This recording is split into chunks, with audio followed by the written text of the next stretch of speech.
The Sleepy Dragon and the Brave Princess.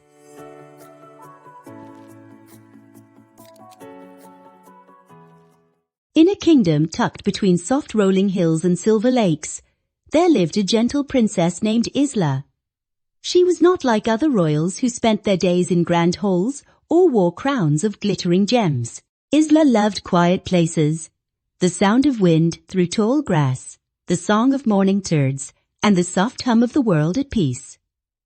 But most of all, she loved stories, especially those whispered by her nursemaid about the mysterious sleepy dragon who slumbered beyond the mountains. The dragon was said to be enormous, his wings as wide as clouds and his breath warm enough to melt snow. Yet, unlike the fierce dragons of old tales, this one was known to be peaceful, sleeping through the seasons under a blanket of moss and thyme. Some said his dreams kept the valley green and the rivers flowing. Others believed that if he ever awoke in anger, the sky would darken and the mountains would tremble. But Isla didn't fear him. She only felt curiosity and wonder. Each morning, as the sun painted the sky with golden threads, Isla stood on her castle balcony and gazed at the distant peaks. They shimmered faintly, wrapped in mist like a secret waiting to be uncovered. She wondered what the dragon dreamed of. Did he dream of flying above rainbows, of the moon resting on his scales, or of a world where dragons and humans lived side by side? Seasons passed quietly in the kingdom until one day the wind began to change. It carried whispers, soft at first, like distant sighs, then louder, like a song that couldn't find its end. Villagers noticed their crops trembling, not from wind, from the gentle shaking of the earth. The sleepy dragon was stirring. At first, there was no fear, only curiosity. But as the days went on, the ground rumbled more often, and warm mist began rising from the valleys. Streams steamed, the air grew thick, and the villagers began to worry. "The dragon is waking," they murmured. "What if he's angry? What if he's hungry?" The king called for his knights, who wore bright armor and carried heavy spears. Yet none of them dared approach the mountains. The mist was too thick, and the sound of deep breathing echoed through the hills like the ocean's tide. But Princess Isla felt something different. She believed the dragon wasn't angry, just lonely or frightened. Perhaps he had been dreaming of something so beautiful that waking up felt like losing it.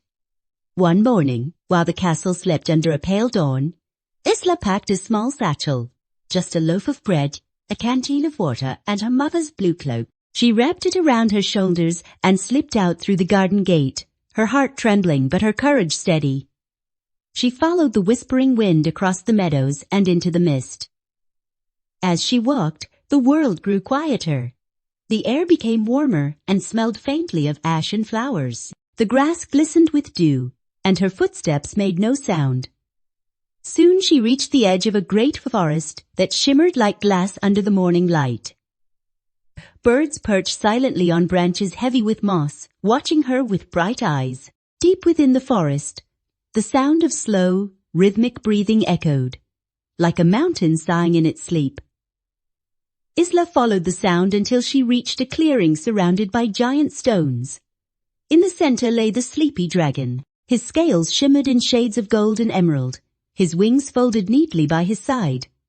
Flowers had grown between them, and butterflies danced around his nose as he exhaled soft puffs of warm mist. His enormous tail curled around a small pool that glowed faintly, like starlight caught in water. The princess stood in awe. She had never seen anything so magnificent and peaceful. She stepped closer, her heart fluttering but calm. The dragon's eyes remained closed, though one great ear twitched as if he sensed her presence. She could feel his warmth through the air, like standing beside a campfire on a cold night. For a long while, she simply watched him sleep. Then she noticed something. A thorned vine wrapped around one of his legs. It glowed faintly, pulsing with dark smoke. The dragon's body shivered now and then, his face scrunching as if in pain. Isla realized what was happening. The dragon wasn't angry. He was dreaming of fear, trapped in pain caused by the vine. Without hesitation, she knelt beside his enormous claw and carefully began unwinding the vine. It was thick and hot to the touch, but her courage held steady. She whispered softly as she worked, her hands trembling, but her spirit unshaken. When the last of the vine came loose, the dragon gave a long sigh, a sound so deep that the trees seemed to bow. His eyes fluttered open, revealing orbs like molten gold. They blinked slowly, not in anger, but in surprise and calm. The dragon tilted his head slightly, studying the small princess who had freed him. Then, with a sound like thunder wrapped in a whisper, he exhaled, a breath that sparkled like sunlight through mist. The clouds above parted. Warmth spread through the forest, melting the chill and awakening every flower. The dragon stretched his wings, each movement creating waves of golden light that rippled across the valley. Isla stepped back, watching as the great creature rose into the air. For a moment, the sky filled with color, pink, gold, and blue, as if dawn had arrived early just for them. The dragon looked down at her one last time, lowering his head gently. Isla felt his breath brush her face, and it smelled like wild honey and spring rain. Then he spread his wings and soared toward the mountains, his scales catching the light like 1,000 stars. When Isla returned to her kingdom, the air felt lighter, the people joyful.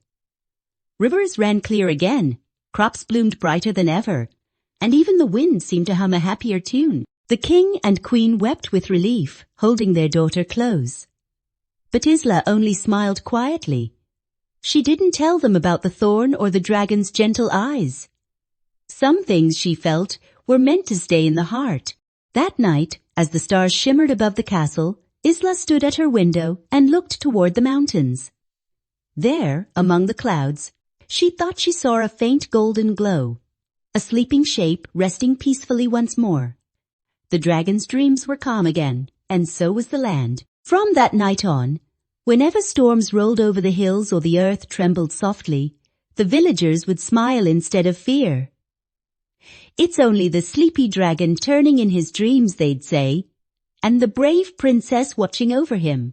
And somewhere far beyond the mist, the dragon slept deeply, his dreams filled with sunlight, flowers, and the memory of a small princess who had taught him. And everyone, that true courage doesn't roar. It whispers softly in the heart, even when the world feels heavy. That's the end of our story for tonight. If you'd like more magical adventures, make sure to subscribe. Sleep tight, dream bright, and we'll meet again soon.